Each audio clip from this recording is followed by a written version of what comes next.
ቁርባን ብርቅ ነው እንዴ በንሳ ይመለሳል ምን ችግር አለው በቃ ከሌላ አንድ ሰው ወልጃል ምን ትሆናለህ አለች ቤት ጓደኛችን ጋር ሄደን ለቅሶ ቤት ሄደን አጠገቤ መጣና ልጅን እያሳደክልኝ ነው ምናምን አለኝ የሆነ ስለቆረብን የቆረበ ሰው ሰይጣን ይፈታተናል በሚል እኔም ዝም ብዬ ጧት ወጥቼ ማታ ነው ገባው ቱር ነው ምሳው ሁለተኛው ላይ ሲወለድ ነው ጭቅጭቅ የተጀመረው ሁለተኛው ላይ ሲወለድ በቃ እህቶቿ ሁሉ ከበዋት ምናምን ነው ያደሩት እንዳይቆጣ ምናምን ተብሎ ምናምን መሰለኝ ከሌላ ነው የወለድኩት አለች እሷ ራሷ ከያንተ አይደለም ከሌላ ነው የወለድኩት ምናምን አለች እኔ ዝም አልኳት እሺ ዝም በይ ምናምን ከዛ እነዚህ ልጆች ሌሎቹ ተወለዱ መንታዎቹ ማለት ነው ድጋሚ ሶስተኛ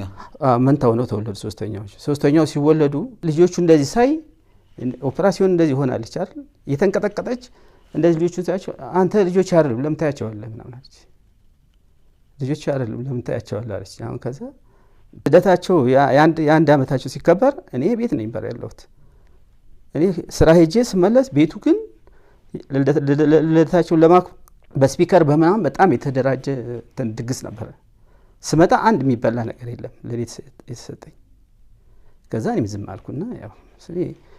ስራ ስለሆነ ስልጧት ወጥቼ ማታ ስለምገባ ዝም ብዬ ተስራ አሁን ከዛ ከስራ ስመለስ አንዳንዴ ልጆቹ ሲያዱ ከስራ ስመለስ አሁን አባት ነኝ አይደል ከውጭ ስመጣ ልጆች ጥምጥም ይሉብኛል አሁን እንደዚህ ሳቅፋቸው ምን እሱ ላይ ተመጠማላችሁ አባታችሁ አይደለም ስታርጉ ነግራቸዋለሁ ትላለች አሁን ከዛ ዝም እላቸው ሁሉ ጊዜ እንደስተላቸዋለች እኔ ስገባ እንደዚህ አትበይ በቃ አይምሯቸው እንት ይላል ሲያድጉ አንዴ ትነግራቸዋለች ምናምን አላታል አሁን በቃ አሁን እንደገና ኬጂ ሲመረቁ እኔ ስራ ነኝ ምሳ ጋበዝኳቸው ከዛ ጋውን አለ ቤት እንነሳ ፎቶግራፍ ዳኒና ሲሉኝ እሺ ብዬ ይሄን ከቤት ገብተው እያለቀሱ ተመለሱ ምንድነው ስላቸው ጋውኑን አልሰጥም አለችና አባታቸው አይደለም አለችና አሁን ከዛ ተዋት በቃ ዝምብራት ምናምን እያለቀሱ ገቡ ተመለሱ አሁንም አስጎብኝ ስትባል እንዴ ትላለች አንዴ ቆርቧል ትላለች አንዴ እንትን ትላለች እና ይሄ ሰገራ ስለገባ ላይ ቆይ ስንት ልጅ ነው የወለዳችሁት እንግዲህ አራት ልጅ መንታዎቹ ሁለት መንታዎች ናቸው ከዛ ሌሎች አሁን በፍርድ ቤት ብቻ የምግብ አምጣ እያለች ፍርድ ቤት ትከሰኛለች ፍርድ ቤት ሁሉ ጊዜ ትሄዳለች ቆይ እኔ አንድ ጥያቄ ልጠይቅህ ስላልገባኝ ነው አንደኛው ልጃችሁ ተወለደች ሰላም ነበራችሁ ከዛ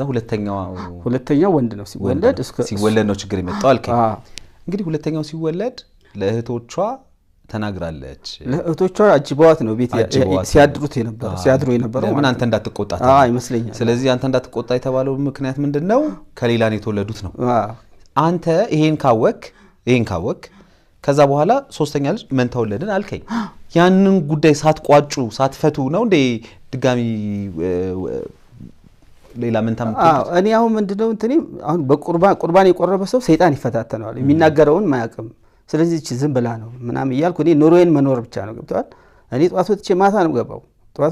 ነው ገባው አናግራት ታውቃለህ ማለት ይሄ ነገር ምንድነው እነዚህ ልጆች ለምንድነው ያንተ አይደለም ያልሽኝ ብለ ቁጭ አርጋ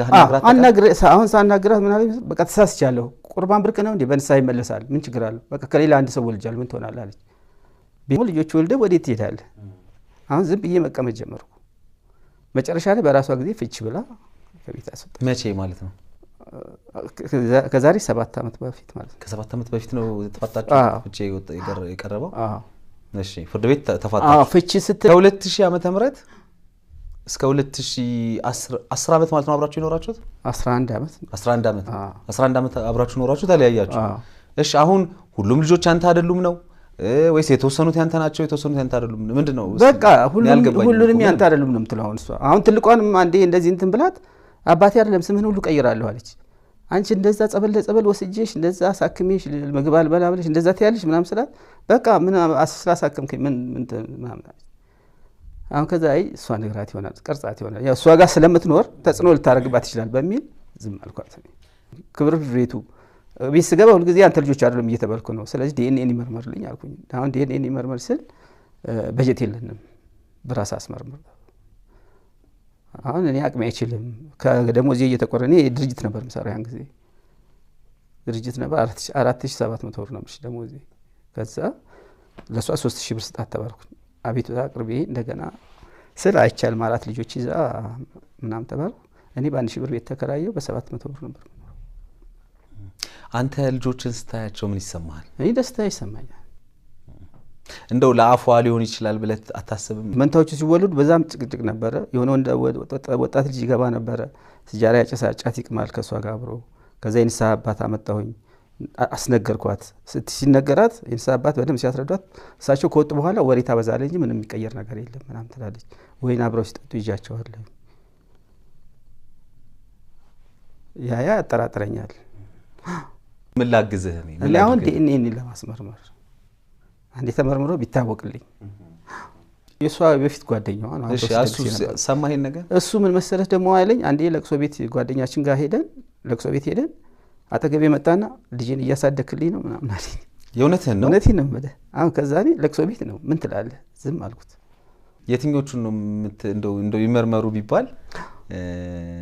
እንደው በጣም የትኞቹ ናቸው እንዲመረመሩ ለምትፈልገው? አይ ምን መሰለህ አሁን እቺም ትልቋም አባቴ አይደለም ብላ ነው እንደገና ተናድጄ እንደዚህ ሆንኩኝ ያለች ማለት ነው። እና እሷም እንግዲህ ሁሉም ቢመረመር ደስ ይለኛል። ሁለቱ መንታ ናቸው ያው አንዳቸው ማለት ነው። ከዛ ሶስት ልጆች ማለት ነው። እሺ እዚህ መንታዎች ከወለዱ በኋላ አልጋ ሁሉ ለይተን እንተኛ ነበር። ብቻ ምግብ አልበላም፣ አሰጠኝ ምግብ። ልብስ ራሱ ሳጥብ ልብስ ራሴ ነበርኩ ማጥበው ሰራተኛ እያለ ማለት ነው። ደውልላትና እንግዲህ የምትለንን ነገር ደግሞ እንስማ። ሃሎ እነዚህ 4 ልጆች የማን ናቸው?